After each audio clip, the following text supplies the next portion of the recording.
but you have to believe. Moi, c'est Marie-Ève Lachange. Je suis aussi une fidèle de Voyage à l'Amérique.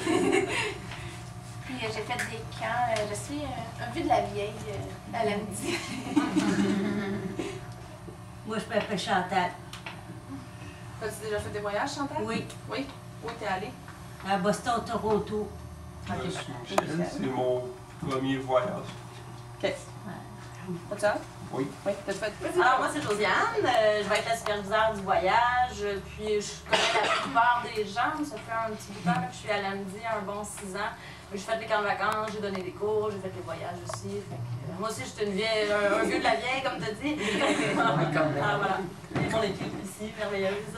Alors, moi, c'est Violaine. C'est mon deuxième voyage avec Andy. J'ai fait le Nouveau-Brunswick l'année passée. J'ai tellement aimé ça que je suis encore là cette année. J'ai très hâte. Bonjour, moi c'est Claudia, mais pour moi va être le troisième voyage.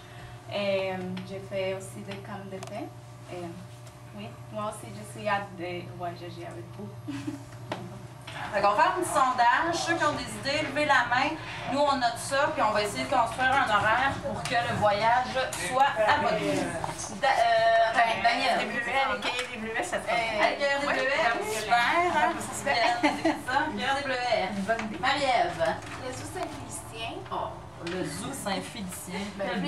Puis Val-Jalbert. Ah, super. Le village Val-Jalbert. Le village fantôme. Michel. Les cigarettes, des croisières, j'aimerais ça. Excellent. Des croisières. Super. Alors, tout d'abord, tout le monde, on va commencer la première activité de la journée et la dégustation de la superbe tourtière du Lac-Saint-Jean. C'est ma mère, en fait, qui a fait la tourtière. Ma mère, elle vient du Saguenay. J'ai demandé cette semaine, ça serait tellement le fun dernière rencontre de manger une vraie tourtière du Lac-Saint-Jean. Fait que c'est ce soir que ça se passe. Alors, samedi matin, départ 11h. Merci beaucoup. On dîne dans l'autobus. Bon, ben, bonjour, nous sommes au zoo de Saint-Félicien dans une cage enfermée et on s'en va faire un safari. Oui, avec des animaux. Avez-vous hâte, tout le monde? Là, on ne sait pas ce qui va arriver. Il va peut-être avoir des lions, des tigres. On verra. En espérant que personne ne se fasse manger. Regardez le beau appétit. La nature, ce n'est pas seulement des paysages, des plantes, des animaux, des lacs et des rivières. Vous pourrez aussi apercevoir à votre gauche des bernaches du Canada. Et plusieurs des bernaches que vous verrez ne nous appartiennent pas. Ce seront en fait des bernaches sauvages qui sont venus profiter de la nourriture qui est très très abondante ici au parc. Alors, on est où, Marie-Ève, là?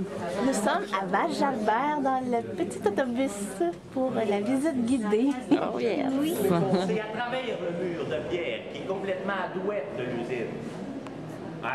C'est pas parce que vous êtes des fantômes, là, que vous allez pouvoir passer au travers. C'est parce qu'il y a comme un trou avec des marques, là. Vous pouvez descendre là. Puis vous allez voir, il y a les écorceurs, les défibreurs. C'est venu le temps de chanter! Quand j'étais tout petit garçon, je le sauvais de la maison. Je partais sans le dire à maman pour aller jouer dans les temps. J'avais fait un tout petit voilier avec des bouts de merisier. Mon père, un ancien marinier, avait laissé dans l'atelier. Allez-y, madame, c'est pour le refrain!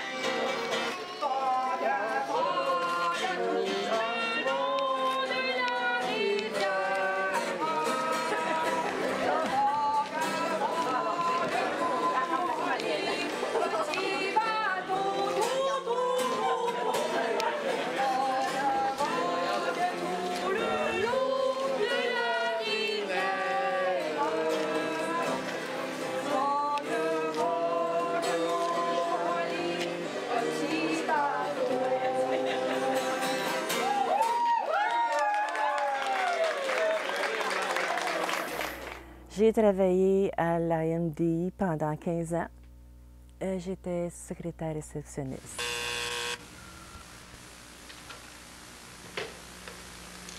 Association de Montréal de déficience intellectuelle, bonjour. Un instant, s'il vous plaît.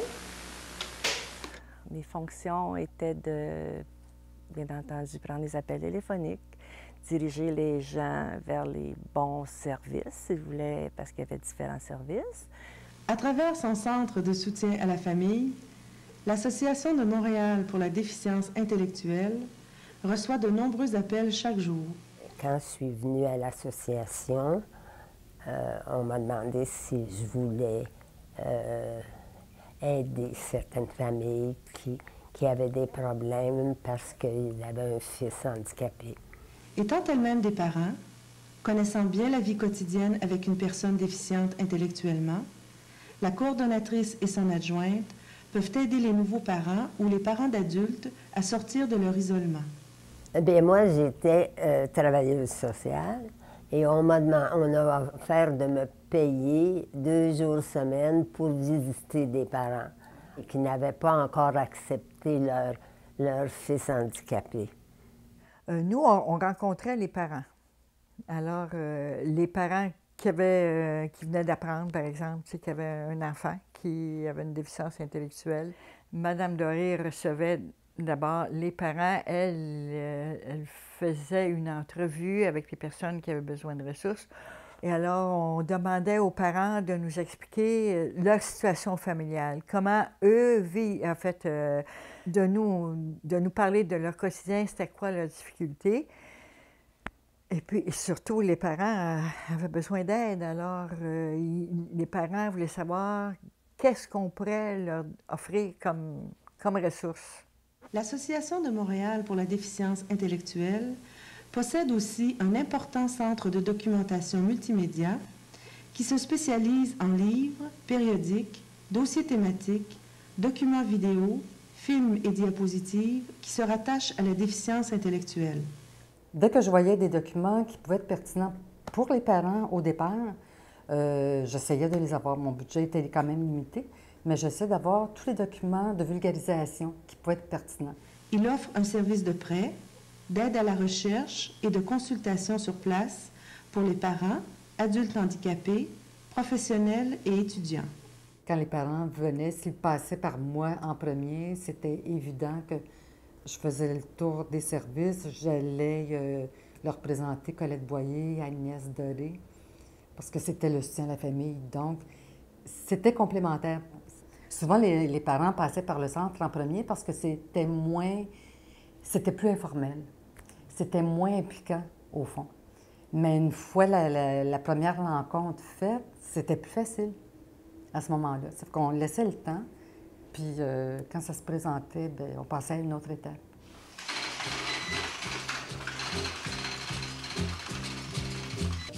Le Centre de documentation publie aussi un bulletin de nouvelles mensuel qui s'adresse principalement aux parents et aux gens de la profession.